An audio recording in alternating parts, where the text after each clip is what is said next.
ದಕ್ಷಿಣ ಭಾರತದ ಕನ್ಯಾಕುಮಾರಿವರೆಗಿನ ಪ್ರದೇಶಗಳನ್ನು ನಾವು ದಕ್ಷಿಣ ಭಾರತ ಎಂದು ಕರೆಯುತ್ತೇವೆ. ಹಾಗಾದರೆ ದಕ್ಷಿಣ ಭಾರತದಲ್ಲಿ ಆಡಳಿತ ಮಾಡಿದ ರಾಜಮನೆತನಗಳು ಯಾವುವು? ಅವು 6: ಶಾತವಾಹನರು, ಕದಂಬರು, ಗಂಗರು, ಚಾಳುಕ್ಯರು, ರಾಷ್ಟ್ರಕೂಟರು, ಪಲ್ಲವರು, ಇನ್ನು ಮುಂತಾದವು. ನಮ್ಮ ಬುಕ್ಕಲ್ಲಿ ಕೊಟ್ಟಿರೋದು ಶಾತವಾಹನರು, ಕದಂಬರು, ಗಂಗರು. ಇವತ್ತು ನಾವು ಶಾತವಾಹನರ ಬಗ್ಗೆ ನೋಡ್ತಾ ಹೋಗೋಣ. ಶಾತವಾಹನರು ಎಷ್ಟು ವರ್ಷ ಆಡಳಿತ ಮಾಡಿದ್ದಾರೆ ಅಂದರೆ ಸಾಮಾನ್ಯ ಶಕ ಪೂರ್ವ 230ರಿಂದ ಸಾಮಾನ್ಯ ಶಕ ಪೂರ್ವ 220ರ ತನಕ ಆಡಳಿತ ಮಾಡಿದ್ದಾರೆ. ಶಾತವಾಹನರ ವಂಶವು ಎಲ್ಲಿ ಸ್ಥಾಪನೆಗೊಂಡಿದ್ದಾದರೆ ದಖನ್ನಲ್ಲಿ ಸ್ಥಾಪನೆಗೊಂಡಿತು.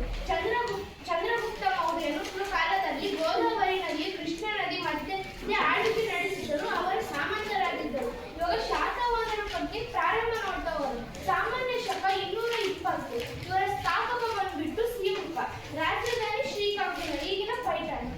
ಪ್ರಸಿದ್ಧ ದೊರೆ ಗೌತಮ ಬುದ್ಧ ಶತಕರ್ಣಿ, ಕೊನೆಯ ದೊರೆ ಯಜ್ಞಶ್ರೀ ಶತಕರ್ಣಿ. ಇವಾಗ ಗೌತಮ ಬುದ್ಧ ಶತಕರ್ಣಿ ಅವರ ಸಾಧನೆಗಳನ್ನು ನೋಡ್ತಾ ಹೋಗೋಣ.